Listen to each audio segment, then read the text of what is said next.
जिसको तुमने सुख के लिए पैदा किया था वो ही तुम्हारी संपत्ति भोगेगा। 5 प्लाट बना के रखे महाराज लड़के के लिए, लेकिन लड़का व्यसनी निकल गया, दारू पीता है, गांजा पीता है, जुआ खेलता। एक व्यसन भी लग जाए ना घर में, फिर पूरे घर की खरबों की संपत्ति को बर्बाद होने में ज़्यादा समय नहीं लगता, बस एक कीड़ा बस लग जाए। क्या हुआ महाराज, जुए में कितना हार गए। पहली बार में 5 लाख, दूसरे में 25 लाख, तीसरी बार में 2 करोड़। अब वही लड़का बोलता है बाप से, पैसा भरो 2 करोड़ रुपए मार्केट का, नहीं तो हम फांसी लगा के मर जाएंगे। अब मोह में मरा बाप क्या ना करता, अपना घर बेच करके लड़के के अपराध को छिपाता है। उसकी लोलुपता, उसकी ममता शत्रु का पालन पोषण तो करती है, लेकिन धर्म का पालन पोषण नहीं करती। धर्म के मामले में कोई दान की बात करता है, हो लुटेरा आ गया। लुटेरा यहां नहीं आ गया, तुम्हारे घर के अंदर बैठा है। जिसके लिए इकट्ठी करके रख रहे हो वो ही एक दिन हिसाब किताब तुम्हारा लगाने वाला है। और खुद भी सोचना, क्या पिता की संपत्ति का तुमने हिसाब किताब नहीं लगाया? जब नहीं कमाते थे और जब इच्छाएं प्रबल थीं, तो बाप की जेब में हाथ डाल करके कितना पैसा चुराया तुमने, चुरा करके कहां कहां नहीं बर्बाद किया। तुमने भी तो अपने पिता की संपत्ति का हिसाब किताब लगाया। घर के अंदर सोना चोरी हो जाता है, सोने की चांदी चली जाती है, सोने का लॉकेट गायब हो जाता है, नगद गायब हो जाते हैं। कौन है वो लोग जो तुम्हारे घर के अंदर घुस करके चोरी करते? कौन है वो लोग? तुम्हारे घर के लोग, जिसको तुम सुख का निमित्त समझते हो, वे ही दुख का निमित्त है।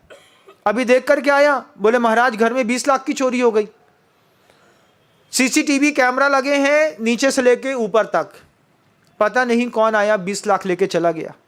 लास्ट में पता चला घर की बहू 20 लाख रुपए निकाल करके पिताजी को दे आई, तुम रख लो, इनके घर में तो बहुत पड़ा हुआ है। तुम्हारी संपत्ति बसोर खा रहे हैं, बैंड बजाने वाले खा रहे हैं। तुम्हारी संपत्ति जो है दुनिया भर के हाथी घोड़ा पालकी चलाने वाले खा रहे, लेकिन तुम्हारी संपत्ति देवशास्त्र गुरु में नहीं लग रही।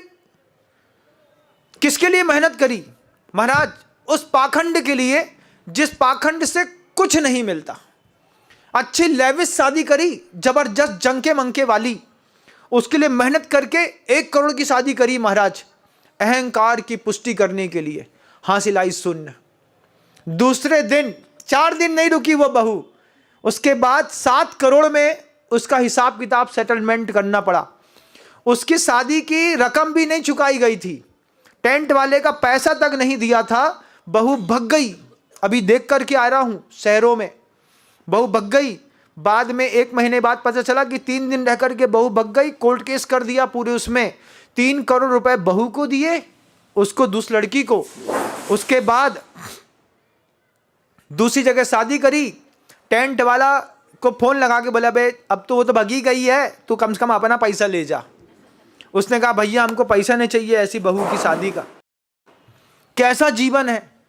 इन मायामयी भ्रम और पाखंडी दुनिया के लिए इतनी मेहनत करते हो। एक बार सत्य और अहिंसा के लिए भी पुरुषार्थ करिएगा।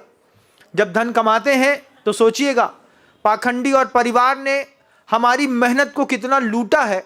एक बार गुरु के कहने पर इतिहास की रचना करते हैं। आज आपके सामने एक स्वर्णिम महान अवसर दिखाई दे रहा है। गुरुदेव श्री विद्यासागर जी महाराज श्री जी का समाधि केंद्र, जिसके वीडियो आप देख रहे होंगे धीरे धीरे कि वहाँ पर एक जोरदार तरीके से कार्यकर्ताओं ने कार्यशैली को अंजाम देने की शुरुआत करी है। उनकी मूल छतरी बनाने का सौभाग्य देश के भामाशाह अशोक जी पाटनी साहब ने अपने पुण्य उदय से प्राप्त किया है। इसमें पूरा देश धीरे धीरे जुड़ रहा है। आपकी भी भावना बने तो वो संपत्ति जो भ्रम और पाखंड में जा रही है उसको गुरुदेव के समाधि केंद्र में लगा करके अपने जीवन के सौभाग्य को पल्लवित और पोषित करिएगा। कितना भी घर के अंदर छोड़ करके जाएंगे बंधुओं, कभी कोई जस नहीं मिलेगा, लेकिन जब आप कोई कीर्ति स्तंभ बनाएंगे, जब आप कोई मंदिर बनाएंगे, जब आप कोई जिनालय बनाएंगे, जब आप कोई जिनबिम की स्थापना करेंगे, आपके घर की संपत्तियां युगों युगों तक इतिहास में बोलती रहेंगी। कोई लोग थे जिनको परलोक दिखाई देता था, कुछ लोग थे जिनको भगवान महावीर की देशना दिखाई देती थी। उनमें ये भी था जिसने ममत्वम बोस्रामी शब्द को समझा होगा, ममता का त्याग किया होगा, और त्याग के फलस्वरूप आज इतना बड़ा विशाल जो वैभव जैन शासन का है वो हमारे सामने, आपके सामने उन्नत है। कोशिश करिएगा, क्योंकि संपत्ति की वही यथार्थता है जो मैं आपके सामने कह रहा हूँ। घर के अंदर रहने वाला हर व्यक्ति सिर्फ लकड़ी का बुरादा खा रहा है। जो नहीं खा पा रहा है वो उसको देख करके खुश है, और जो खा रहा है, जिसके मुंह में गया है, उसके दुख की तो सीमा ही अपरंपार है, ना उगल सकता है ना निगल सकता है। ऐसी स्थिति में फंसे लोग अपनी संपत्ति का गुरुवर के सामाजिक केंद्र में उपयोग करें, ऐसी भावना रखता हूँ। स्क्रीन पर आपको बारकोड दिखाई दे रहा होगा, स्क्रीन पर आपको आचार्य भगवंत के बनने वाले समाधि केंद्र का बैंक अकाउंट एड्रेस भी दिखाई दे रहा होगा। अगर आपके पास संपत्तियां हैं, आप ऑनलाइन भी डाल सकते हैं, ऑफलाइन के लिए भी नीचे स्क्रीन पर जो नंबर दिखाई दे रहे हैं उन नंबरों पर आप अपना फ़ोन कॉल करके आप उनको ऑनलाइन या ऑफलाइन पेमेंट कर सकते हैं।